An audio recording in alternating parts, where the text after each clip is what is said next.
Hi friends, നിങ്ങൾ കേട്ടിട്ട് എഴുതാൻ പോകുന്നവരാണോ? അപ്പൊ കേട്ടിട്ട് എന്ന് പറയുന്നത് ഒരു ബാലികേറ മലയേ അല്ല. എന്നെ സംബന്ധിച്ചിടത്തോളം എനിക്ക് എൻ്റെ ഫസ്റ്റ് അറ്റംപ്റ്റിലാണ് കേട്ടിട്ട് ക്രാക്ക് ചെയ്യാൻ പറ്റിയത്.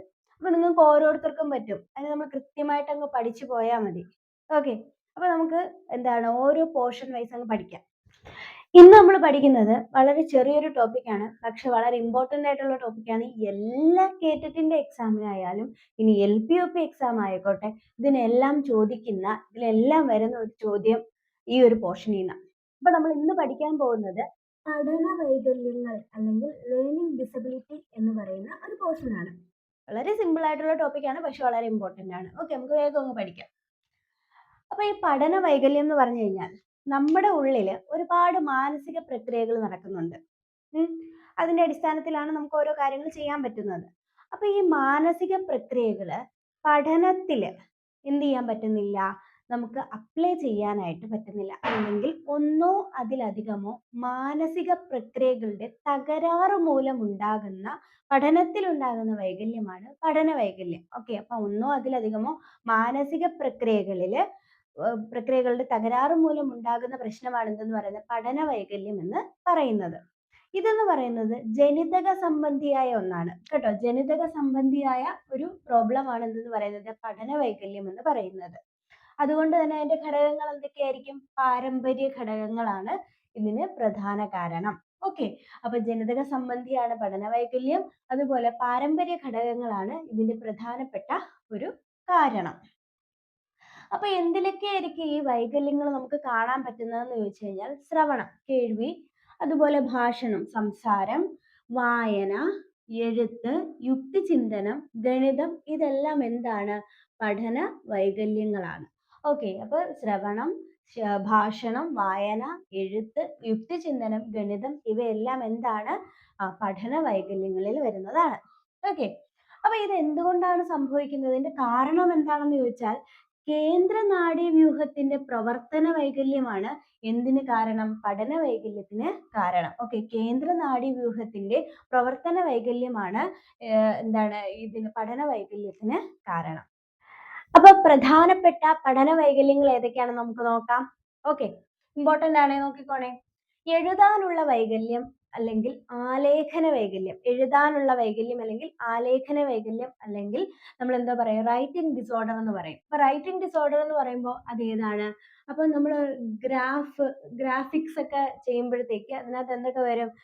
എഴുത്തും അതുപോലെ ഷേപ്സും അങ്ങനെ എല്ലാം വരും അല്ലെ.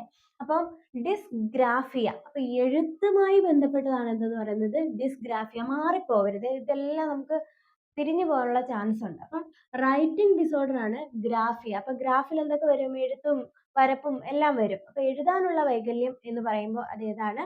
ഡിസ്ഗ്രാഫിയ ആണ്. ഓക്കെ, ഇനി അടുത്തതോ വായനാ വൈകല്യം അല്ലെങ്കിൽ ഭാഷാ പ്രശ്നങ്ങൾ. വായനാ വൈകല്യം അല്ലെങ്കിൽ ഭാഷാ പ്രശ്നങ്ങൾ വരുന്നതാണ് ഡിസ്ലെക്സിയ. അപ്പോൾ ഡിസ്ലെക്സിയ എന്തുമായി ബന്ധപ്പെട്ടതാണ്? വായനാ വൈകല്യം അല്ലെങ്കിൽ ഭാഷാ പ്രശ്നവുമായി ബന്ധപ്പെട്ടതാണ് ഡിസ്ലെക്സിയ.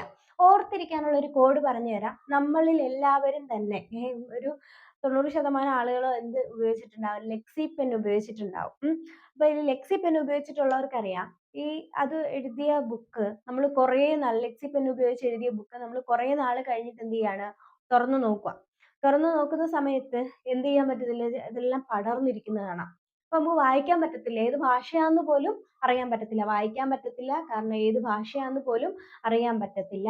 അപ്പോ ഓർത്തിരിക്കുക, ലെക്സി പെൻ ഉപയോഗിച്ച് എഴുതി കഴിഞ്ഞാൽ നമുക്ക് എന്ത് ചെയ്യാൻ പറ്റത്തില്ല?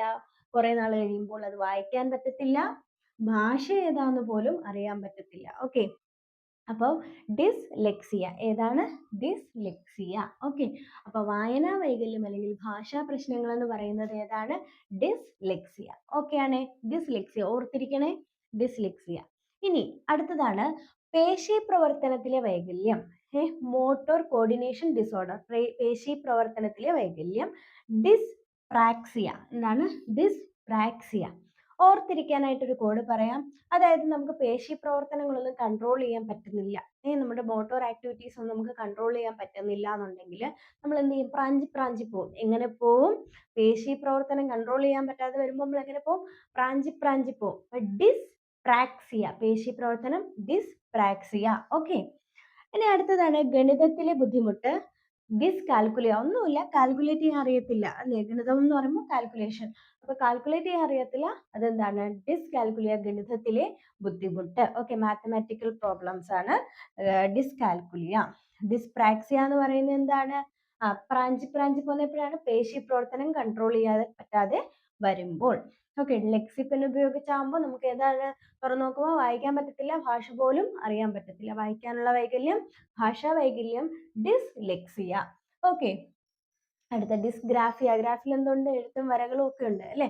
അപ്പോൾ എന്താണ്? എഴുതാനുള്ള വൈകല്യം അല്ലെങ്കിൽ ആലേഖന വൈകല്യം അല്ലെങ്കിൽ റൈറ്റിംഗ് ഡിസോർഡർ എന്ന് പറയുന്നത് ഏതാണ്? ഡിസ്ഗ്രാഫിയ. ഓക്കെ ആണേ. അപ്പൊ ഫ്രണ്ട്സ്, പഠന വൈകല്യം എന്ന് പറയുന്ന നിസാരപ്പെട്ട ഒരു പോർഷനേ അല്ല. എന്തുകൊണ്ടാന്ന് വെച്ച് കഴിഞ്ഞാൽ കഴിഞ്ഞ LP UP എക്സാമുകൾക്കായിക്കോട്ടെ, കേറ്ററ്റ് എക്സാമുകൾക്കായിക്കോട്ടെ, ഈ ഒരു പോർഷനിൽ നിന്ന് വന്നിട്ടില്ലാത്ത ചോദ്യങ്ങളില്ല. ഈ ഒരു പോർഷനിൽ നിന്ന് ഏതെങ്കിലും ഒരു ചോദ്യം ഉണ്ടാവും. ഓക്കെ, അപ്പൊ നമുക്ക് നോക്കാം. പ്രീവിയസ് ക്വസ്റ്റ്യൻസ് ആണ്. ഭാഷയുമായി ബന്ധപ്പെട്ട പഠന വൈകല്യം ഓപ്ഷൻസ് ഉണ്ടായിരുന്നു. ഭാഷയുമായി ബന്ധപ്പെട്ട പഠന വൈകല്യം. ഇപ്പൊ നിങ്ങൾ പറ, ഭാഷ നമുക്ക് എന്ത് ചെയ്യാൻ പറ്റത്തില്ല, ഭാഷ ഏതാന്ന് പോലും അറിയത്തില്ല. എപ്പം? ലെക്സിപ്പൻ വെച്ച് എഴുതുമ്പോ അല്ലെ? ഡിസ്ലെക്സിയ. Okay, dyslexia. ഓക്കെ ആണ്. താഴെ പറയുന്നവയിൽ പഠന വൈകല്യം അല്ലാത്തത് ഏത്? ചോദിച്ചിട്ടുള്ള LP UP എക്സാമിന് ചോദിച്ചിട്ടുള്ളതാണ്. താഴെ പറയുന്നവയിൽ പഠന വൈകല്യം അല്ലാത്തത് ഏത്? ഓക്കെ, അപ്പൊ നോക്കിയേ, ഡിസ്ലെക്സിയ, അനോറക്സിയ, ഡിസ്ഗ്രാഫിയ, ഡിസ്കാൽക്കുലിയ. അപ്പൊ പഠന വൈകല്യങ്ങൾ ഏതൊക്കെയാണ്? 4 നമ്മൾ പഠിച്ചത് ഏതൊക്കെയാണ്? ഡിസ്ഗ്രാഫിയ, ഗ്രാഫിക്സിൽ എന്തൊക്കെയാണ്? പേപ്പറിൽ എഴുതുക, വരയ്ക്കുക, ഇതെല്ലാം ഗ്രാഫിക്സ് ആണ്. അപ്പൊ അത് ഡിസ്ഗ്രാഫിയ. എന്താണ്? ഡിസ്കാൽക്കുലിയ. എന്താണ് ഡിസ്കാൽക്കുലിയ എന്ന് പറയുമ്പോഴത്തേക്ക്? ഗണിതത്തിലുള്ള വൈകല്യം. അടുത്ത ഡിസ്ലെക്സിയ, എന്താണ്? ഭാഷ ഏതാന്ന് പോലും അറിയത്തില്ല, വായനാ വൈകല്യം അല്ലെ? അപ്പൊ അതാണ് എന്താണ്? ഡിസ്ലെക്സിയ. അതുപോലെ ഡിസ്പ്രാക്സിയ, എന്താണ്? പ്രാഞ്ചി പോകുന്നപ്പോഴാണ്, പേശി പ്രവർത്തനങ്ങളുടെ കൺട്രോൾ ഇല്ലാതെ വരുമ്പോഴാണ്. അപ്പൊ ഇതിലേതാണ്? അപ്പൊ ഡിസ്ലെക്സിയ, ഡിസ്ഗ്രാഫിയ, ഡിസ്കാൽക്കുലിയ ഇതെല്ലാം എന്താണ്? പഠന വൈകല്യമാണ്. അല്ലാത്തത് ഏതാണ്? അനോറെക്സിയ. എന്ന് വെച്ചാൽ എന്താണ്? വിശപ്പില്ലായ്മ, വിശപ്പറിയാൻ പറ്റാത്തൊരവസ്ഥ, അതാണ് അനോറെക്സിയ എന്ന് പറയുന്നത്. അതൊരു പഠന വൈകല്യമാണോ? അല്ല. ഓക്കെ, ഇനി അടുത്ത ക്വസ്റ്റ്യൻ നോക്കിയേ. താഴെ കൊടുത്തിരിക്കുന്നവയിൽ പഠന വൈകല്യത്തിൽ പെടുന്നത് ഏത്? വൈകല്യത്തിൽ പെടുന്നത് ഏത്? ആലേഖന വൈകല്യം, ഉദ്വേഗ വൈകല്യം, സ്വഭാവ വൈകല്യം, ഉച്ചാരണ വൈകല്യം. ഏതാണ്? നമുക്കറിയാം അല്ലെ? ഏതാണ്?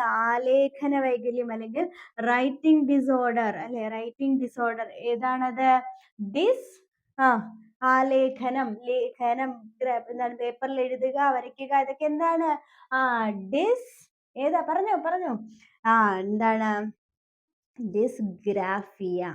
Okay, dysgraphia. ബാക്കി ഇതെല്ലാം എന്താണ്?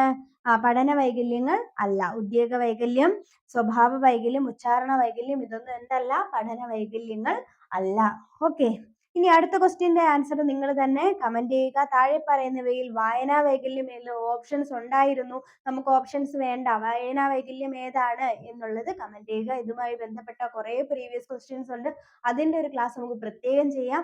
അപ്പൊ ക്ലാസ് നിങ്ങൾക്ക് ഇഷ്ടപ്പെട്ടെങ്കിൽ നിങ്ങൾ എന്തായാലും ഒരു ലൈക്ക് തരിക. ഓക്കെ, നിങ്ങൾക്ക് നിങ്ങളുടെ അഭിപ്രായങ്ങൾ എന്തായാലും താഴെ എന്ത് ചെയ്യുക? ഒരു കമന്റ് ആയിട്ട് രേഖപ്പെടുത്തുക. പിന്നീട് എന്ത് ചെയ്യുക? നിങ്ങൾക്ക് ഇഷ്ടപ്പെട്ടെങ്കിൽ, നിങ്ങൾക്ക് ഉപകാരപ്പെട്ടെങ്കിൽ മാത്രം നിങ്ങൾ മറ്റൊരാൾക്ക് ഷെയർ ചെയ്ത് കൊടുക്കുക, നിങ്ങളുടെ ഫ്രണ്ട്സിന് ഷെയർ ചെയ്ത് കൊടുക്കുക. ഷെയറിങ് ഈസ് കെയറിങ് എന്നാണ് അല്ലേ? അപ്പൊ നന്നായിട്ട് പഠിക്കുക. നിങ്ങൾക്ക് കേട്ടിട്ട് ഈ വർഷം തന്നെ, ഇപ്പൊ തന്നെ, ഈ അടുത്ത ഇതിൽ തന്നെ നമുക്ക് എന്ത് ചെയ്യാൻ പറ്റും? ക്രാക്ക് ചെയ്യാൻ പറ്റും. ഓക്കെ, അപ്പൊ all the very best. By.